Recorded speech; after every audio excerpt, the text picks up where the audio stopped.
വലിയ ജനക്കൂട്ടം. അതിനിടയിൽ എങ്ങനെയാണ് യേശുവിനെ ഒന്ന് കാണുക?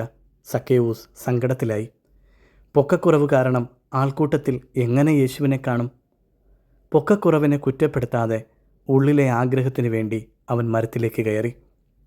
ഹൃദയം പരിശോധിക്കുന്ന കർത്താവ് ആ മരച്ചുവട്ടിൽ വച്ച് അവനോട് പറഞ്ഞു, ഇന്ന് എനിക്ക് നിൻ്റെ ഭവനത്തിൽ വരണം. ജീവിതത്തിൽ എന്തൊക്കെ പ്രതിസന്ധികൾ ഉണ്ടായാലും ഉള്ളിൽ കർത്താവിനെ കാണാൻ ഒരാഗ്രഹമുണ്ടായാൽ നിന്നെ കാണാൻ കർത്താവ് നിൻ്റെ അടുക്കൽ വരും, നിൻ്റെ ജീവിതത്തിൽ ഇടപെടും. ജീവിതത്തിൽ നടന്ന ആഗ്രഹങ്ങൾക്കുമപ്പുറം നടക്കാത്ത ഒരുപാട് ആഗ്രഹങ്ങളുണ്ടാകും. പലപ്പോഴും ദൈവത്തോട് പരിഭവം തോന്നുന്നത് നമ്മുടെ ആഗ്രഹങ്ങൾ നടക്കാതെ വരുമ്പോഴാണ്.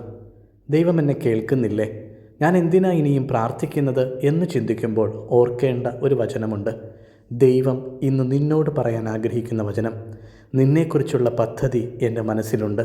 നിൻ്റെ നാശത്തിനല്ല, ക്ഷേമത്തിനുള്ള പദ്ധതിയാണത്. നിനക്ക് ശുഭമായ ഭാവിയും പ്രത്യാശയും നൽകുന്ന പദ്ധതി.